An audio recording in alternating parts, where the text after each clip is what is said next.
Streaming all across the country, from Washington State to South Beach and the Northeast to the deserts of Arizona, to dive into all things football. You're listening to the B&E Podcast. Here's your hosts, Ed Donaldson and Brandon Simpson. The NFL's regular season is in the books. The wild card round is set, and the Bears, they're officially on the clock, everyone. Here we go. Welcome to the latest episode of the B&E Podcast. We're presented by Premium. Busy start to the week around the NFL, Ed. Happy with your team after Sunday? I'm a little happy with them. I wish we could have gotten to the playoffs, but we got to win over our prior number one rival. So yeah. I'm happy. This season is flowing by, though, especially during this podcast with you, man. It just seems like it went by even faster. But yeah, happy to get some playoff football started now. And we'll see how that goes. Win or go home, right? Yeah, definitely. Yep. So before we get started, this episode is brought to you by Premium, a CBD health and wellness company. Check out their line of CBD-infused products, which are a perfect after-workout refuel for athletes, a pain reliever for weekend warriors, and even a natural sports drink for us armchair quarterbacks. Their featured product is CBD-infused honey, which is a personal favorite of mine, as well as tinctures and mint and natural flavors. They are veteran, woman, and minority-owned. So come get some of the sweet temptation and taste the premium difference. Use code BNE for 15% off your order. Their website is www.premium.com. That's PREHEMIUM.com. Again, that's PREHEMIUM.com. And now back to our show. Let's get into this opening drive. It's a big one today. Some good news to start off with. Bills safety Damar Hamlin has been released from the University of Cincinnati Medical Center and transferred to a Buffalo area hospital where it will be monitored. Chicago Bears will have the first pick in the draft for the first time in 76 years. I wonder what they'll do with that pick. Black Monday, we talked about it last week, how some of the coaches we think will get fired.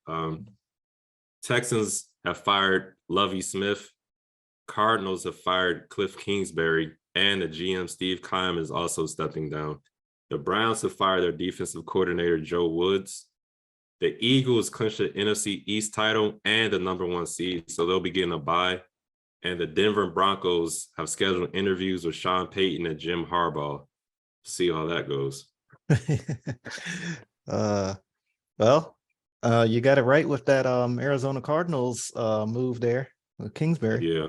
Yeah, definitely. That was I didn't necessarily see it coming, but you did call that and you saw it. You know, you mentioned how last year they dropped early and didn't never recover, and this year never got it right. They had the contract dispute with Kyler there in the offseason. Then they had the was it early in the season, they had the debacle on the sidelines when he had called timeout, or somebody did. Either way, he came back to the sidelines, he was staring them down, and Kingsbury was just standing there like a child getting bullied in school.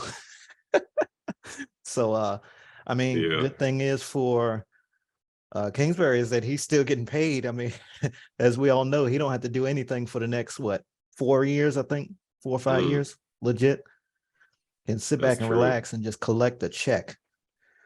Man, must be nice. Right.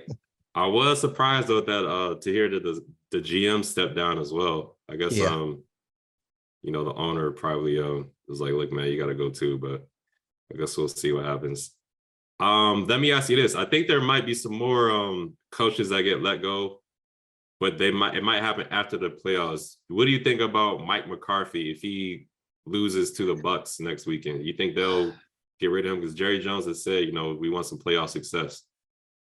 Yeah, it's funny. It seems like this year the noise around his job has been a little bit quieter, at least from my experience. Wouldn't be surprised. I think that definitely if they go, they'd want to, if he's thinking about making a change, Jerry Jones, he'd want to lose in this first round, because it seems like his guy, quote unquote, Sean Payton, his guy, according to Cowboys fans,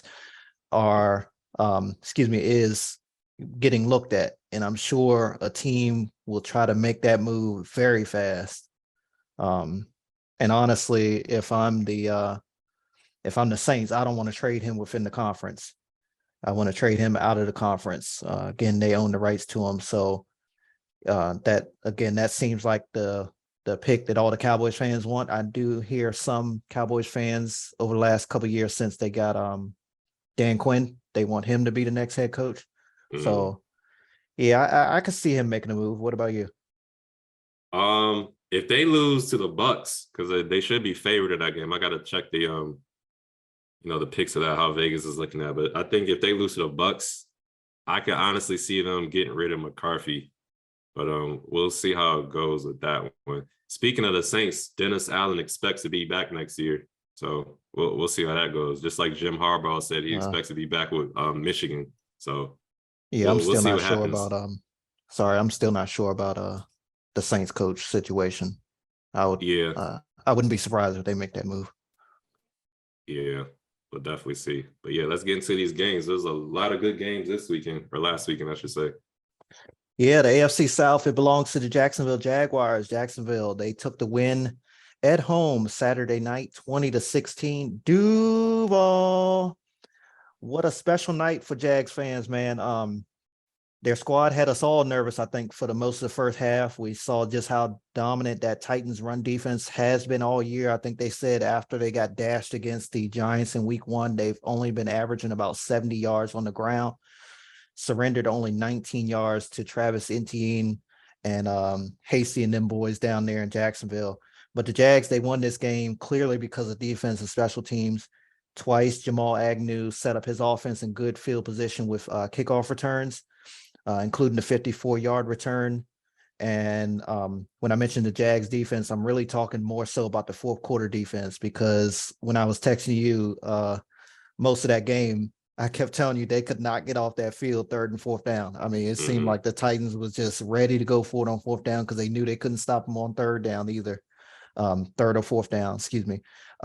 First down, they was doing the thing. I mean, they had them in second and long most of the time, the Titans on offense, but that third and fourth down just wasn't clicking.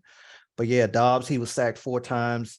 I might have been one of the few people that believed that fumble that was returned for the scoop and score was more of an incomplete pass. I think, again, like I told you, I think Mahomes, Brady, and Burrow would have gotten that call. I believe his arm was going forward in that position.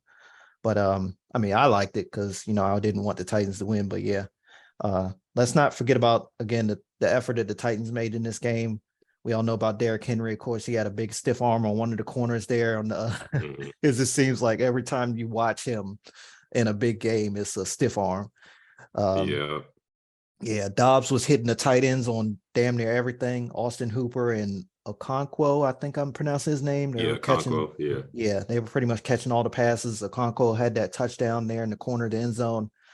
And again, if the Jags can't get off the field on third and fourth down, if they can get off the field on third down and make some adjustments in their run defense as well, they should make some noise next weekend. They have the Chargers. We all know the Chargers are up and down.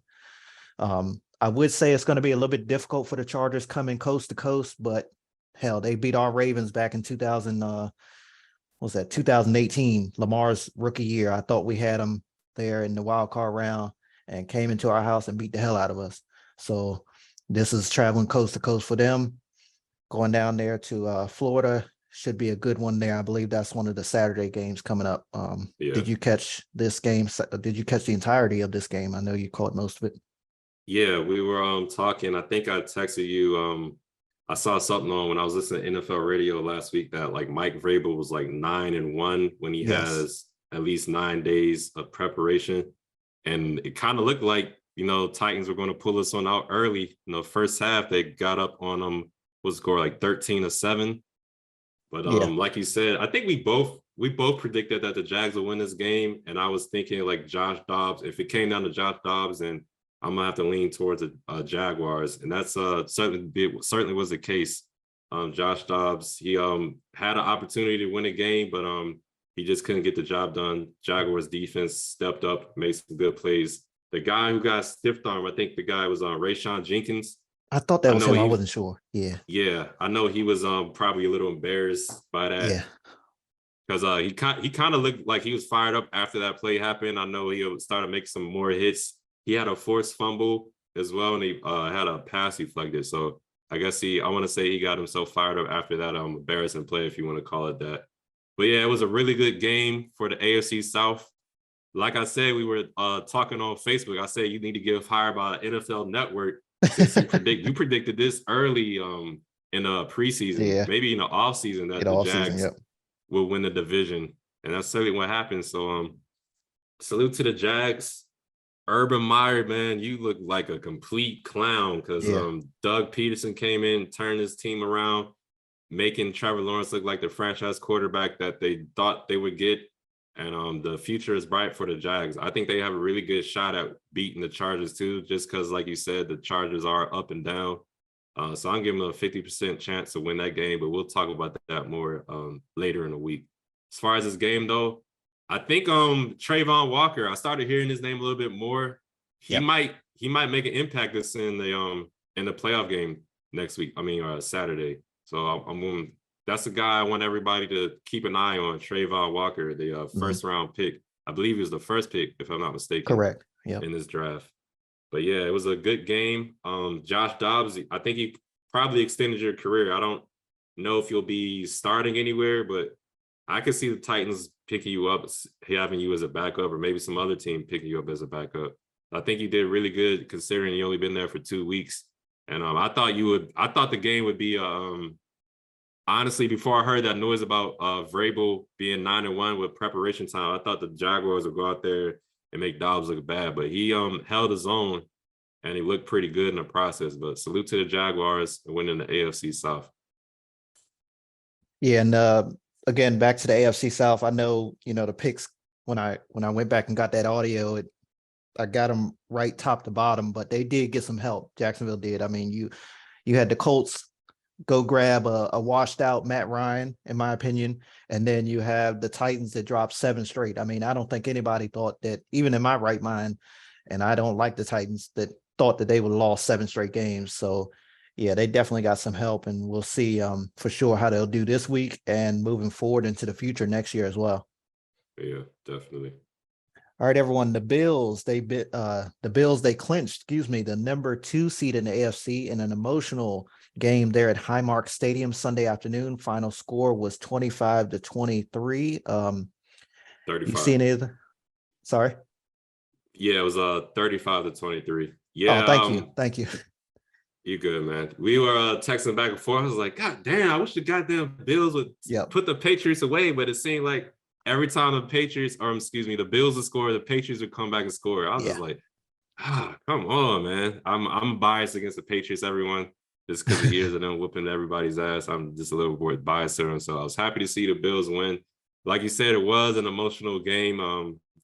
That was just crazy. Nyheim Hines returning those 2 kickoffs, especially the first one. I was just like, wow. I thought they were going to just go out there and blow them out after that, but Patriots stuck around. Devontae Parker, he was dealing with concussion issues the last couple of weeks, but he came back this week and caught a couple of touchdowns, I believe, and looked pretty good. I want to get a little bit into the Patriots, just their future.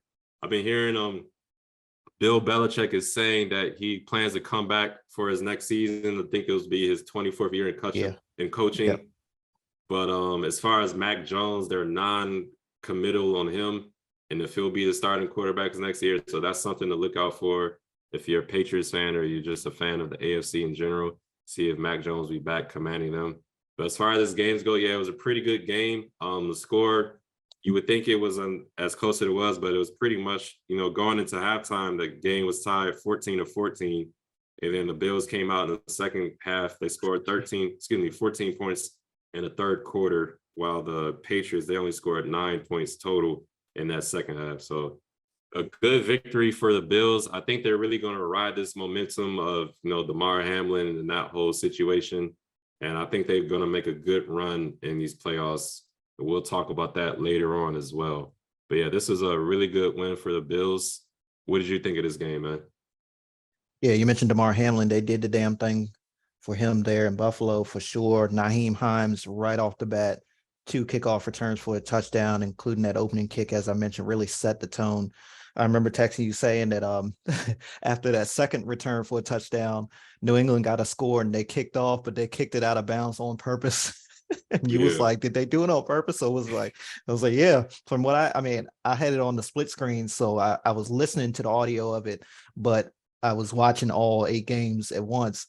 And the announcer was like, yeah, they purposely kicked it out of bounds. So I was like, yeah, I mean, that makes sense. I mean, he had 2 kickoff returns over 100 yards. I would consider something too, but I would probably more so a squib kick, but Yeah, squib that shit. I don't know yeah. what they thinking. Or put the most. What do they get? Like 40? They get to the 40-yard line when it gets out of It's a bounds? 40. Yep. Yeah. Yeah. So, yeah, that was strange. Yeah. So yeah, you got to be living under a rock if you don't know this. Josh Allen and Stephon Diggs combination is lethal. I mean, Diggs sealed the game in the middle of the 4th quarter with that 49-yard touchdown. I think he completely burned the corner on that play. The Bills, they won on all phases of the game. Already touched on offensive special teams, but the guys on defense, the guys that played directly with DeMar on a regular basis, they were balling as well. 3 interceptions and a sack. They held Ramondre Stevenson, a guy who's really had been coming into his own this year, in my opinion, New England's workhorse, to only 54 yards on the ground. New England, though, they came out prepared. Typical Bill Belichick coach team, but as you mentioned, Mac and Cheese, he turned the ball over late in the game, which really hurt him. I think, again, he had 3 interceptions. I'll be watching New England. You mentioned them as far as offseason moves to see who they end up calling plays next year. You know what I'm saying? I think I mentioned early in the year that, and we all know this, that when they lost Josh McDaniels, he really didn't have an offensive coordinator. He didn't have an offensive coach in his ear after each play. I mean, you could take a lot from Bill Belichick. He's pretty much seen it all, but you need that guy that's has an offensive background, in my opinion. And I think that's part of the reason why he's took a step backwards, along with the fact that they don't really have a number 1 wide receiver out there. So yeah, Buffalo handled business at home. They finished 8-1 there at Highmark Stadium. This game was critical to them because they would have ended up with the number 3 seed, if I'm not mistaken, with a loss. So very good look for them. They're going into the playoffs on a very good win streak. Let's see. I think they won 7 straight games heading into the postseason, and they will welcome the Miami Dolphins there next weekend. Definitely. Speaking of the Miami Dolphins, they beat the Jets 11-6, and what you could consider a baseball score with the backup to the backup. My guy Skylar Thompson. There was no touchdown scored in this game. All field goals and a safety at the end. Good win for the Dolphins. I was kind of surprised they, were able to beat the Jets, even though, no offense to Joe Flacco. Joe Flacco was a starter, but both defenses came out there to play. They were shutting everything down, but the Dolphins made a little bit more plays to win this game. So they are the 7th seed, I believe. Yep. And yeah, like you said, they'll be taking on the Bills. We'll see if Tua will be back out there next week. I'm not sure. I'm not even sure if Teddy will be ready because he's banged up as well. So I think they said if Skylar is the quarterback that'll play, it'll be like a 14-point favorite for the Bills. If Teddy's a quarterback, it'll be like a 10-point favorite for the Bills. And if Tua does play, I think they'll be favored by like a touchdown, or 7 points, I should say. So we'll see how that goes next week. But back to this game, man. A lot of defense going on. Both defenses contain both of the other offenses. Even though they didn't have the starting quarterbacks playing, it was really defensive-minded game. I'm looking at the Jets side of the ball. Garrett Wilson, he had a pretty good day, 9 receptions for 89 yards. So next season, I'm sure he'll be looking to build off those performances. Mike Gesicki of the Dolphins, he was kind of, complaining about his usage this year. I think going into this game, he only had 29 receptions compared to last year where he had I think he had like 70 years, way more than that. So they kind of got him going. He had 4 receptions for 46 yards. And that's pretty much all I got in this game. I was happy to see the Dolphins win and get into the playoffs. I kind of do want Tua to be out there because I think he gives them a good chance against the Bills, but I'm still concerned about those concussions he's had. So if they do decide to sit him out, I can understand that as well. What did you think of this game, Brandon? Yeah, we're about the same in our notes. I did see this morning, I think Mike McDaniel said that Tua is kind of day to day, and he was like day to day as in this week and heading into next year. And I'm like, that's kind of a odd quote right there. So not too confident with him coming back as far as this game goes. But yeah, this game this game was pathetic in my opinion, as far as if you really wanted an offensive matchup. Joe Flacco versus Skylar Thompson. Both teams, again, as I mentioned on Friday, both teams entered losing 5 straight games. You talk about Garrett Wilson. He did catch my eye there, 9 for 89. But yeah, it was kind of surprising that the New York run game was shut down as opposed to the Miami run game, because New York's defense is so much better than, at least in my opinion, they're better than Miami's defense overall. But yeah, Miami, they got into the big dance. So they play Buffalo. They split the regular season series by a combined 5 points, which was kind of shocking to me when I went back and double checked that. So yeah, hoping Tua can return. Not sure, obviously, but otherwise, I think this Cinderella type story for them will come to an end next weekend by a wide margin. Blowout. That's what you're expecting, huh? Blow up. Yeah, I mean, if you got Skylar Thompson playing, no offense. I mean, even Teddy. I mean, it's not the same offense without Tua out there. Definitely, definitely. I hear you. All right, so let's go back to the AFC North. The Steelers beat the Browns 28-14. I don't really have too much on this game. Just want to point out, Coach Tomlin, 16 seasons with a record over 500. Yeah.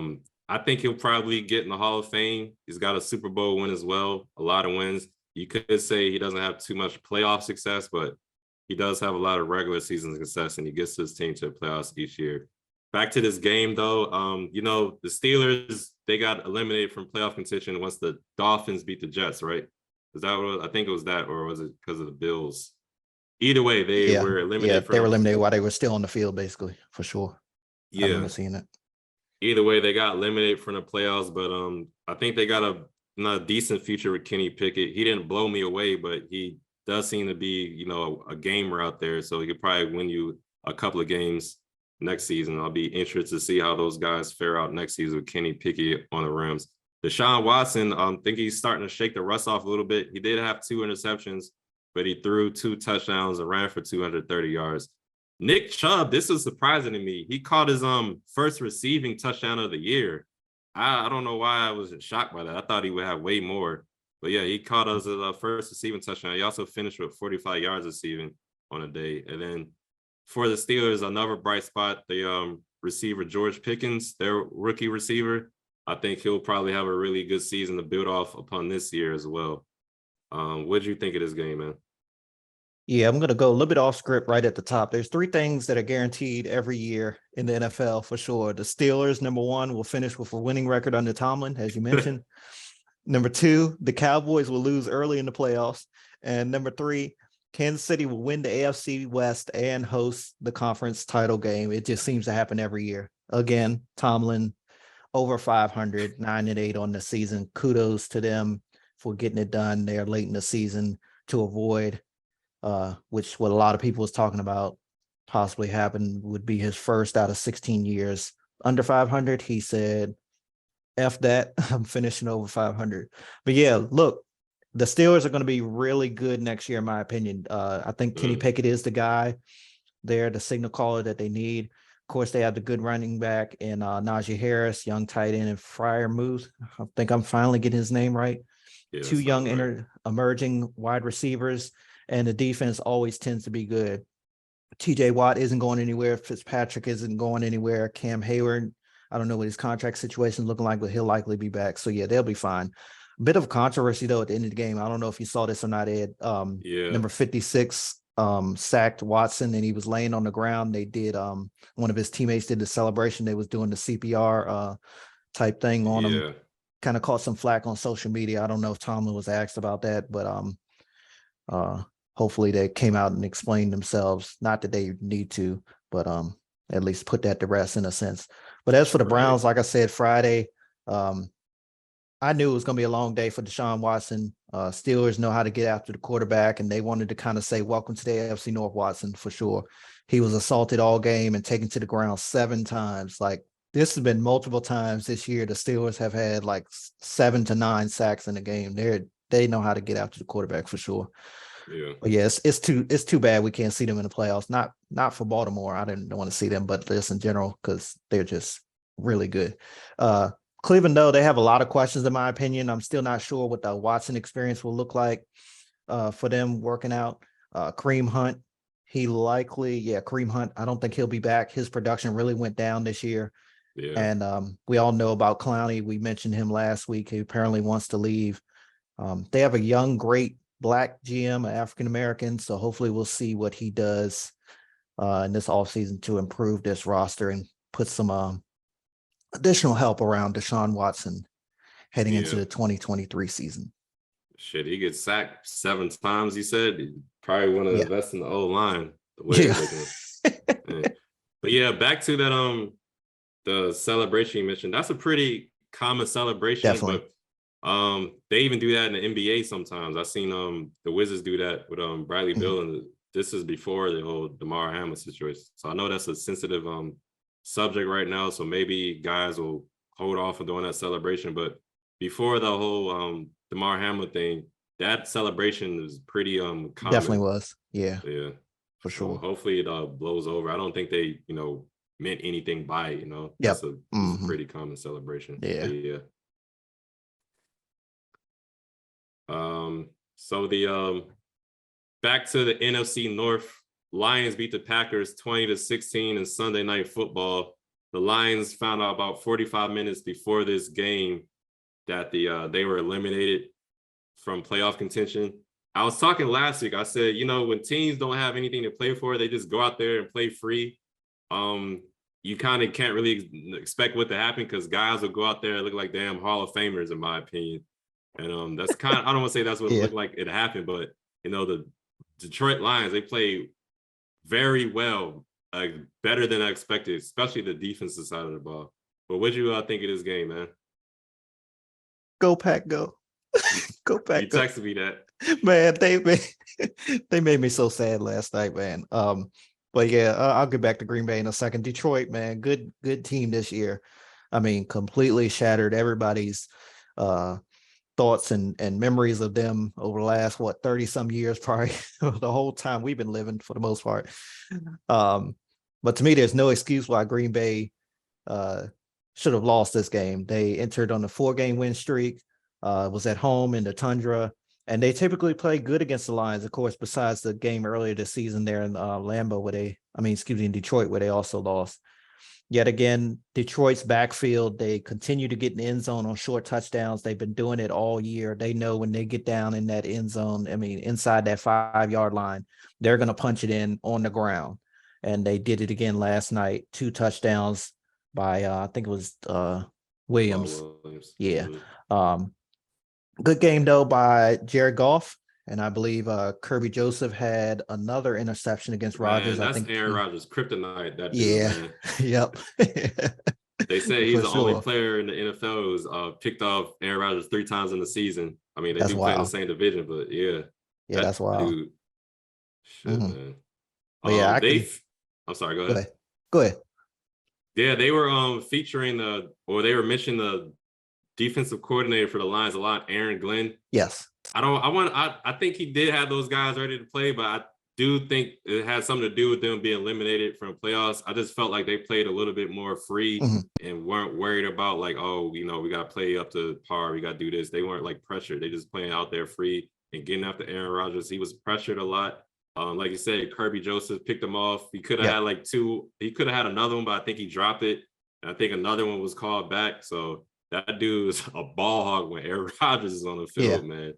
And shout out to Jamal Williams as well. I don't know if you saw his post-game interview, full of emotion. I don't think I did. Yeah, he broke the Lions single season touchdown record that was held by Barry Sanders for most rushing touchdowns. He had 16. Jamal had 17, and Jamal dedicated that game and the ball to his great grandfather who recently passed away. I did see that part. Okay. Yeah, I was really touching it. Then he went back in the dog mode. He was like, yeah, man, we the Detroit Lions. We got some dogs out here. So I guess he's telling people next year, watch out. So we'll see. But Aaron Rodgers, you saw him I don't know if you saw, like, as he was walking off the field, he was kind of taking everything in, Yeah. just looking around at the crowd. It kind of looked like he was trying to hold himself back from crying. I can understand, emotional game, last game of the season, getting knocked out. So I'm interested to see if he'll be back with the Packers, if he'll retire, if he'll go to another team. A lot of questions I got. We'll see what happens with Aaron Rodgers next season. 'Cause, Yeah. I don't think he played necessarily bad. I just think the Lions played a little better than the Packers did. I don't think they were expecting the Lions to play as well as they did, in my opinion. But look, I mean, real quick though, a couple other things I had. Quay Walker, I mean, Second time. yeah, discipline. That's what I was getting to, man. It's again, you push the Detroit team doctor for God only knows what damn reason. Again, you mentioned the second time he got ejected against Buffalo for shoving another player. So I mean, he knows better. He went to Georgia. He went to a winning program. I'm no college football fan, but I do know that they won the national championship last year. So he should know better than that for sure. Yeah. But Rodgers, he deserves a bit of the blame as well. Yeah. Especially they was down goal to go situation. I think it was 3rd and goal from around the 4. He rolled out to the right, tossed it to AJ Dillon. He had a corner, I think a corner or safety on a blitz was right in his face, but he had space out to the I think he could have, and a lot of people said he could have got right out there and basically got in the end zone there. And again, AJ Dillon dropped it there, unfortunately. But yeah, they need some discipline because it's been situations like this where they just haven't been able to keep their composure. I don't know if LaFleur needs to man up, or maybe they could bring in another assistant coach or something, or figure out somebody is going to be a leader to be in these guys' face on the field. I don't know what the hell they need at this rate, but yeah, I hope that Rodgers comes back and lights the league up in Green Bay. I think he's meant to retire. Green Bay too. Yeah, I think he's meant to retire as a Packer. I don't want to see this situation again where you have the whole Brett Favre situation. He goes to division rival. Well, he went to the Jets first, then comes to division rival and beats the hell out of them. I think he needs to just stay in Green Bay, play out his contract, and retire. He's still a hell of a quarterback. Yeah. I think he says a lot after each loss at the end of the year to try to get in people's heads and keep people guessing. Aaron, take some time off, hit the golf course, do one of those Capital One matches again with Brady and Mahomes and Josh Allen. As you said, relax. Like you said a couple years ago, relax and go to work with your wide receivers in the offseason because they were coming up. They had been improving in the last probably 7-8 games for sure. And then you can't even say to the front office to go draft a receiver because you already know it's not going to happen. So Green Bay, go get somebody in free agency. Shit. I mean, figure it out for sure. I think that they got something, those guys, especially Christian Watson. I think he might have a really good season next season. Dobbs. Yeah. Romeo Dobbs. Yep. Yeah. So I think they do got some pieces. Maybe tight end they could work out. I do like Tonyan a little bit. Yeah. We'll see. We'll see what happens. But yeah, they definitely LaFleur. I know the guy Quez Walker is a rookie, but yeah, LaFleur, you gotta get the reins under him. I did see like when the penalty was first called, they show LaFleur like pointing at his head, like, "Come on, man, use your head." But yeah, definitely gotta get yourself on against roll with that. I think we skipped the. No, I got it. I got it. Gotcha. So let's get to the NFC West. Seahawks beat the Rams 19-16.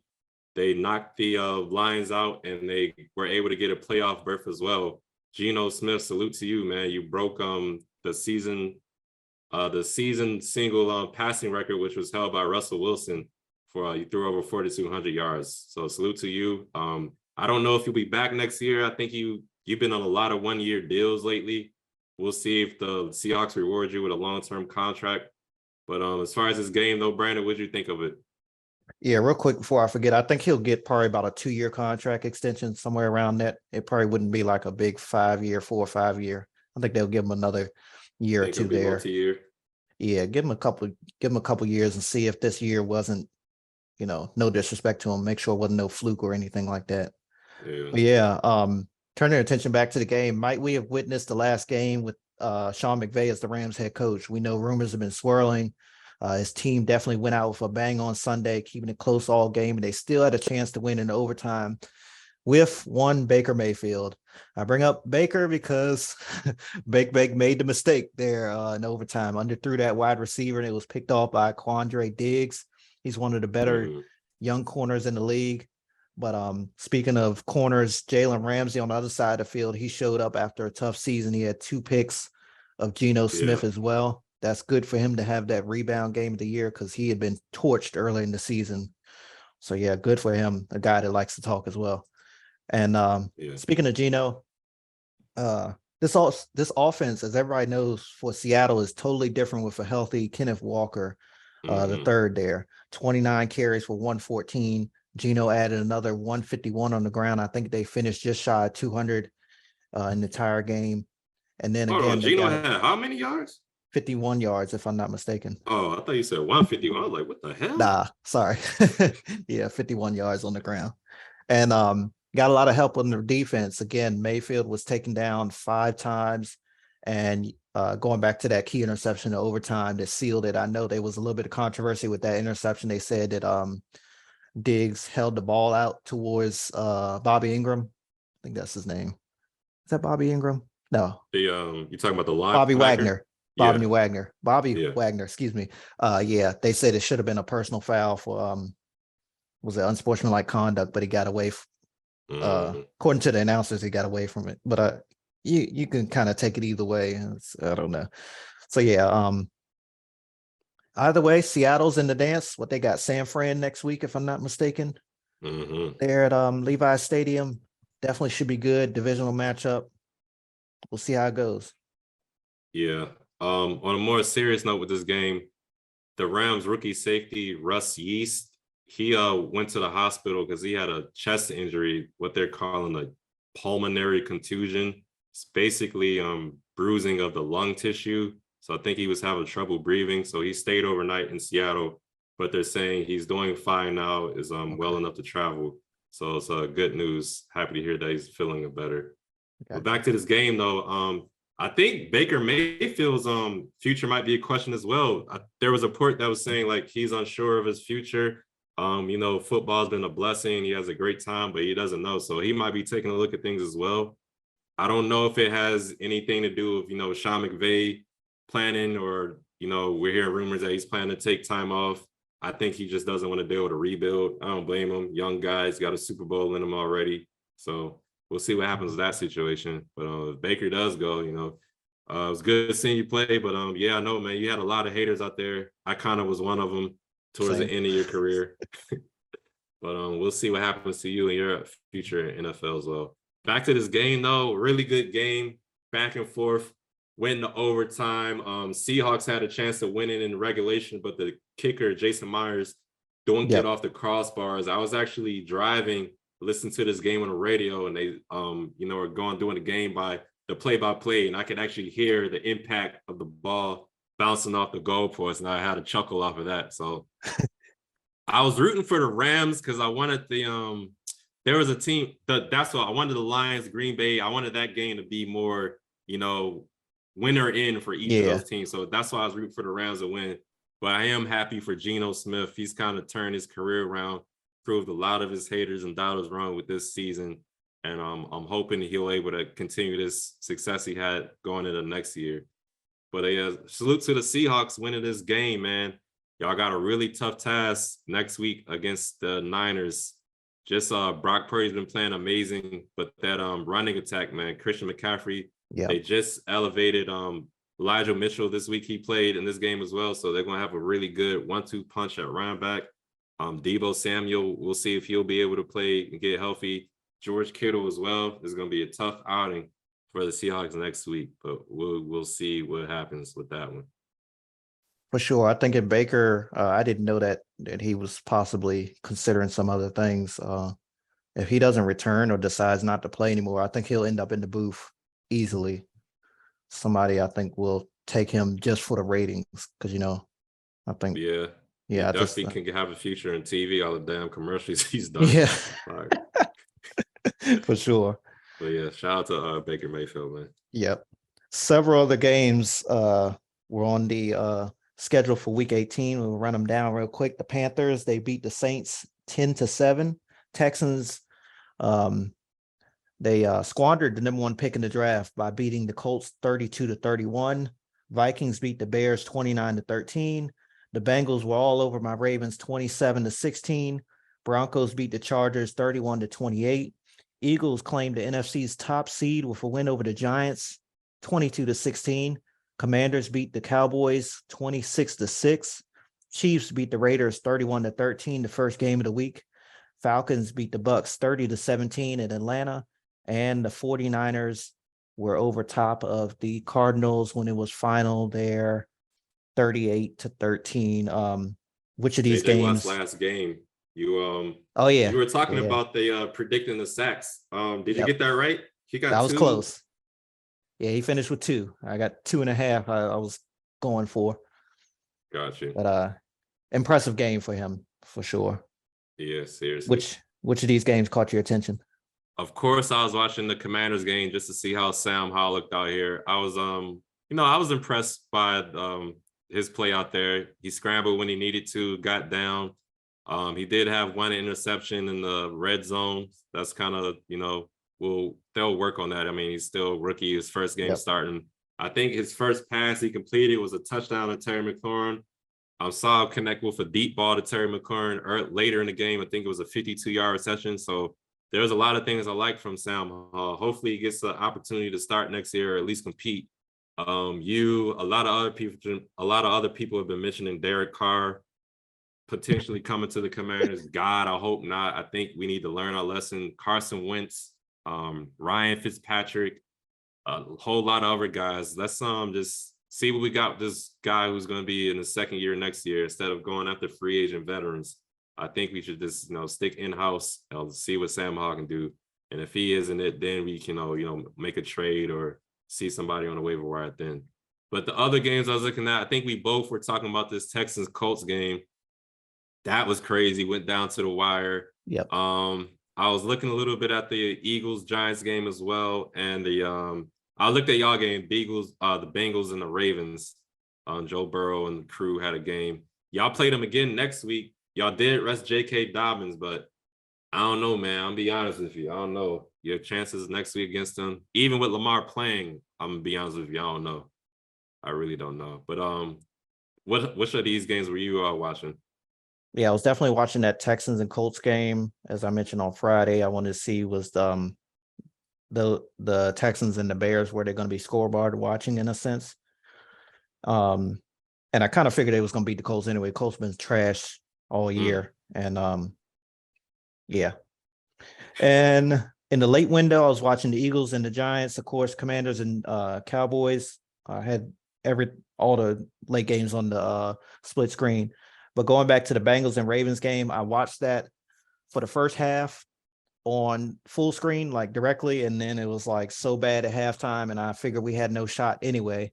Like, it's bad when I was texting during the game because I always turn off my phone during the Ravens game. So 0 dark 30 during them games. Yeah, I said the hell with this. I ain't think we was good. I kept my phone on the entire game because I was like, ain't no point. I ain't think we had a shot in hell. So yeah, those were the games I was watching, and a little bit of that Chiefs and Raiders game on a Saturday. Always crazy to watch the tricks they got up their sleeves. I know everybody was talking about the ring around the rosy. How the hell y'all let them score that? Could have been. He broke the tackle. That's the reason he scored. But yeah. But the they guy got who scored. Sorry, go ahead. They got that holding on it, and then again, I was going to get back to the fact that whenever they get a penalty on an offensive play that goes for a touchdown, it seems like they come back to that same player and hit Tony on a shovel pass again, and he went straight into the end zone. I'm like, oh my God. But it was the Raiders though. So right. That guy, Kadarius Toney, I think we'll be hearing his name a lot in resurgence. These playoffs, honestly. Yeah. He's had a resurgence. He's making up for what I thought Sky Moore was going to be. I still think Sky Moore is going to develop next year, or definitely down the line. But especially if he gets a full off season with Patrick Mahomes, Patrick ain't about to have him out there not doing anything. So, and they could be getting McCole Hardman back. He's a speedster as well. Before he got hurt, he was kind of coming on strong. Yeah. So we'll see. Just what they need, more help. All right, let's get into these players of the week. Let's start with the offensive side of the ball. I'm gonna give up my player of the week to Jamal Williams.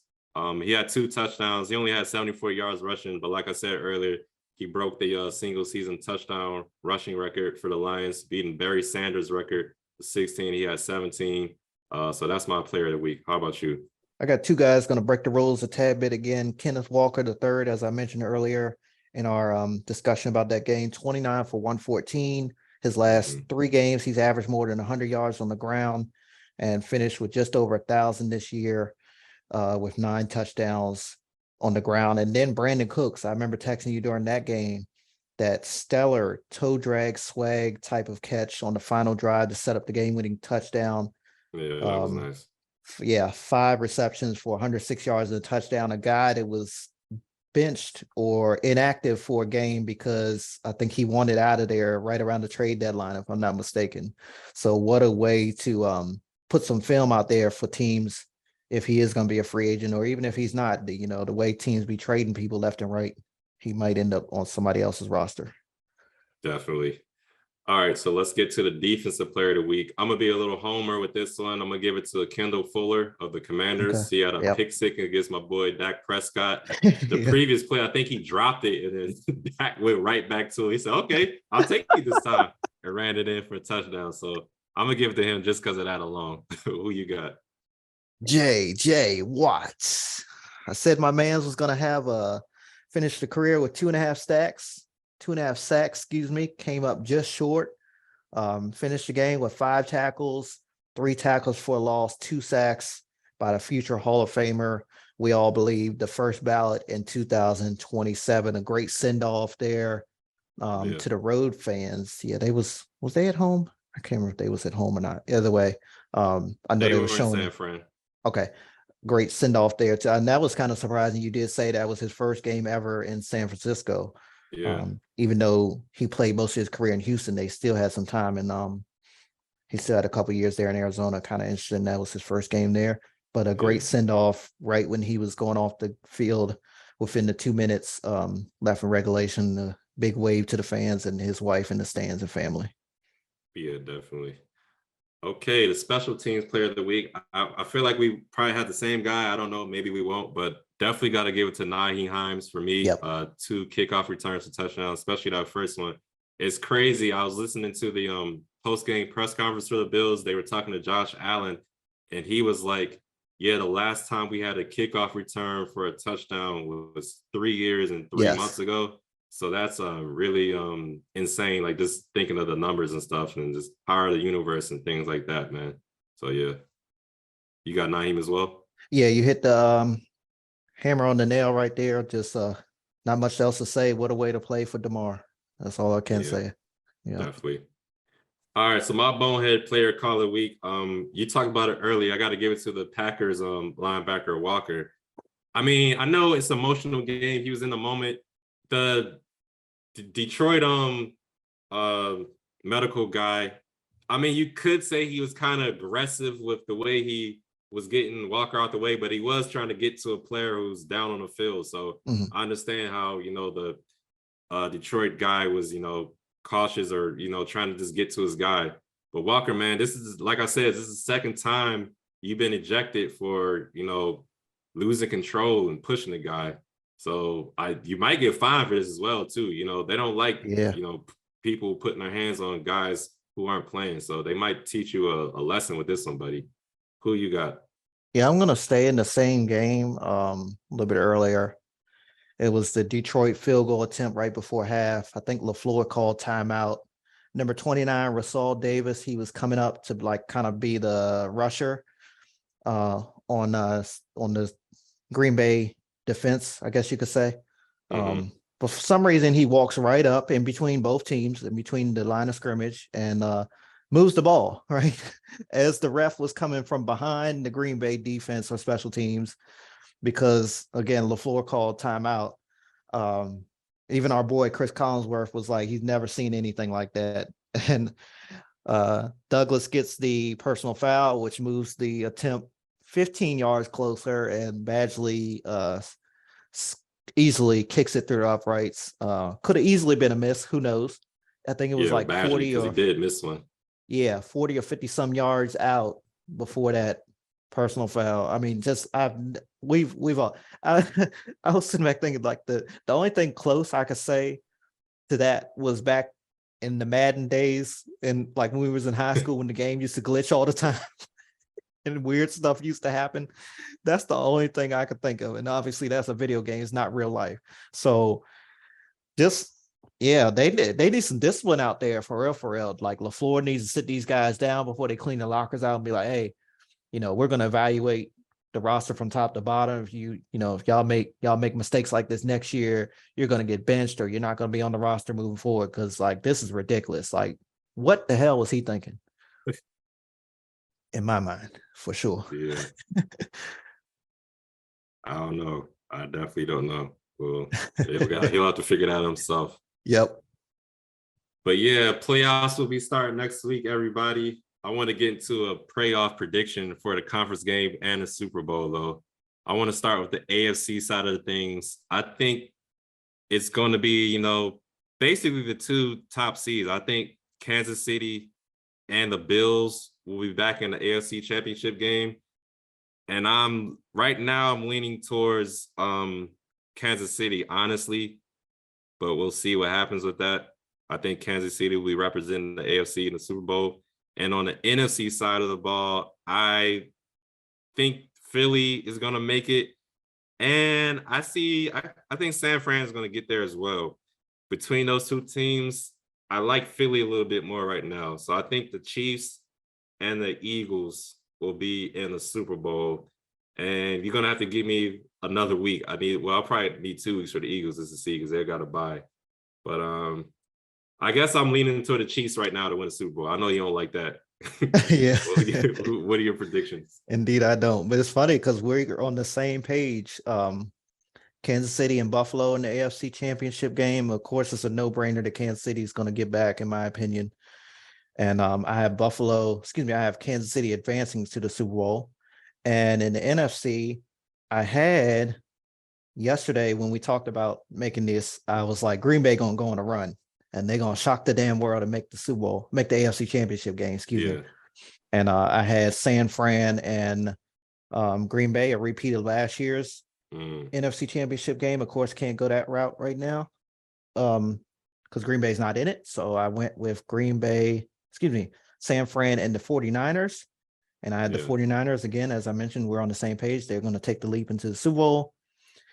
I wouldn't be surprised, and I know I'm a little bit biased if Jacksonville messes around and makes it to the AFC Championship game. I know it seems crazy, but I wouldn't be surprised. You were right about this. They would they would play Kansas City if they beat the Chargers. So we got to see, like Trevor Lawrence got to have, he got to get back to his pre-week 18 play. He didn't play good in week 18. Both him and Justin Herbert are in their first career playoff game. So we'll see who that goes to. But yeah, I wouldn't be surprised they make a deep run. But as for the Super Bowl, February 12th in Arizona, Super Bowl 57. Again, Kansas City and San Fran. I'm going to say San Fran wins it this time. Of course, they played, 4 or 5 years ago, something like that. The year where Patrick won his Super Bowl MVP.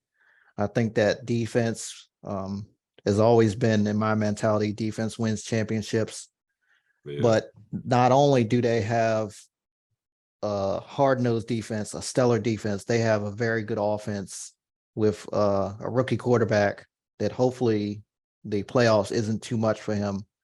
But again, as you mentioned earlier in the show, Christian McCaffrey, Elijah Mitchell, George Kittle, Debo if he gets back, Ayuk. I mean, you can go, it seems like it's just playmakers every damn way. You just look on the field, it's like left to right, up and down the field, playmakers. So not only do they have a good defense, they have a great offense as well.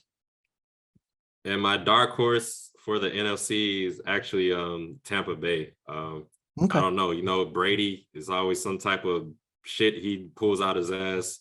Him or his team, something happens, or the other team, they somehow, wet the bed and let something happen and give Brady a shot. So I wouldn't be surprised if Brady and Covey make a run as well. And you know what? I'll be pleasantly surprised if Dallas does something, but I doubt it. But I'll be pleasantly surprised if they do something. But we'll see.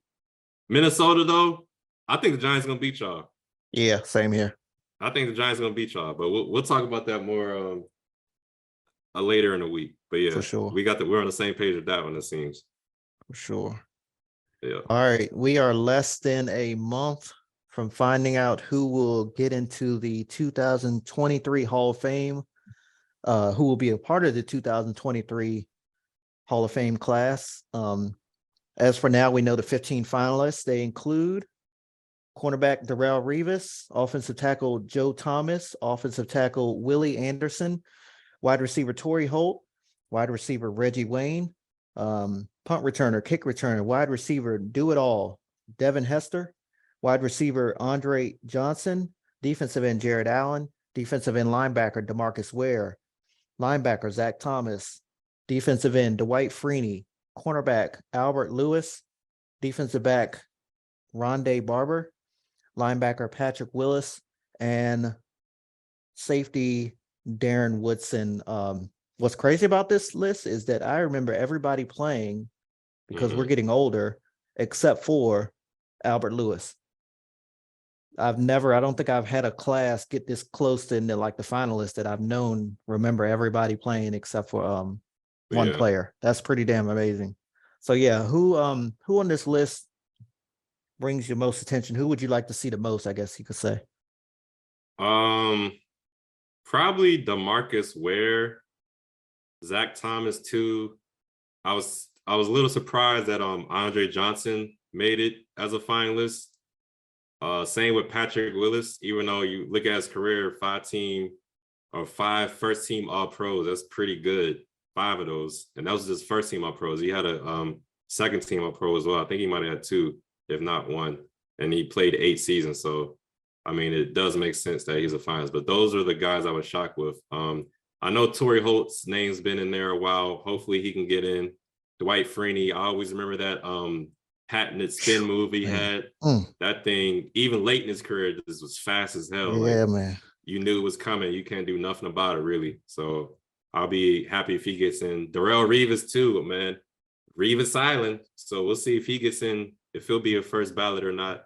I know Fred Taylor's name, he wasn't a finalist. His name has been, in this circuit a lot when it comes down to this time of year. So I'm hoping he gets in because Fred Taylor was a beast. You ask some of those Raven teams, Ray Lewis and those guys, they'll tell you he was from the nothing to old joke school. around with. What was that, the AFC Central? I think it was. Yeah. So hopefully he gets in. But good luck to all the finalists, and we'll see who gets in. What about you? Who do you is there anybody you expect to get in, like no brainer type of deal? I really do think by virtue of, I guess you could say, who he played with, I think Reggie Wayne will get in there. For sure, in my opinion. I do also like Dwight Freeney, man. We had so many matchups against them in Baltimore where we had no answer. Jonathan Ogden was one of the best offensive tackles, one of the best left tackles, probably of all time, and could not stand a chance most of the time against Dwight Freeney. Man, he's the reason why your boy Kyle the Game Blower Bowler didn't last long, and many other quarterbacks as well. And then Willie Anderson, he played for the Bengals for most of his career, and he came to Baltimore. This guy was a dog too, as well. Very big guy. You couldn't really get around him either. And of course, everybody knows Devin Hester. I mean, every time we knew the Bears was coming on, we knew they wasn't going to do much on offense, but we knew that defense and that special teams was going to make plays. And then they decided to put him out at wide receiver. It's like he started scoring then too. So it's like whenever they needed a play, it was Devin Hester there for a while. And of course, as you mentioned, Darrelle Revis Allen there. So yeah, I think we did mention last week off air, Darren Woodson, kind of surprising that he is not in there after all these many years. I think he'll finally get the nod this time as well. I think Patrick Willis will probably make it. I'm looking at his accomplishments and stuff now. I think he has a good chance of making it his first try. So we'll see. Yeah, he had a great career for the short time he played. Like you Yeah. mentioned, I think it was what he played 8, 9 years, something like that. Yeah, I believe it was 8, like you said. Yeah. Yeah. And even But like go go ahead. ahead. Yeah, I was gonna say like Jay-Z said less is more. So Yeah. Somebody else I was going to mention, Joe Thomas as well. Another dog there in the AFC North. yeah. Kind of revitalized the left tackle position. Him and Jonathan Ogden pretty much were Pro Bowl starting left tackles pretty much every year, alternating for the most part. And yeah, very. How many do you know how many players get elected to the Hall of Fame? I want to say a 7 or 8 because I think they just bumped it up recently. I thought it was going to be in this article on CBS, CBS.com. Let me see. Yeah, I just Googled it. It says there is no set number, but the committee can decide between 4 and 8 members. Okay, so at the most 8. Yeah. That makes sense. So yeah, very, very, it's going to be a very good class, and it's going to be a very entertaining ceremony for sure. Again, getting back to the fact that we pretty much remember all these players from back in our day, in our early days, high school days of watching football. Yeah, for sure. definitely. All right, everyone. Thanks to all of our listeners. We're going to send a special thank you to everyone for your continued support during the regular season. We are on to the playoffs. No worries. Again, we'll be continuing to put out shows throughout the playoffs. There's 6 exciting games on the schedule for this weekend. We'll have everything you need to know heading into the games later this week on a show. Until then, love one another. Peace.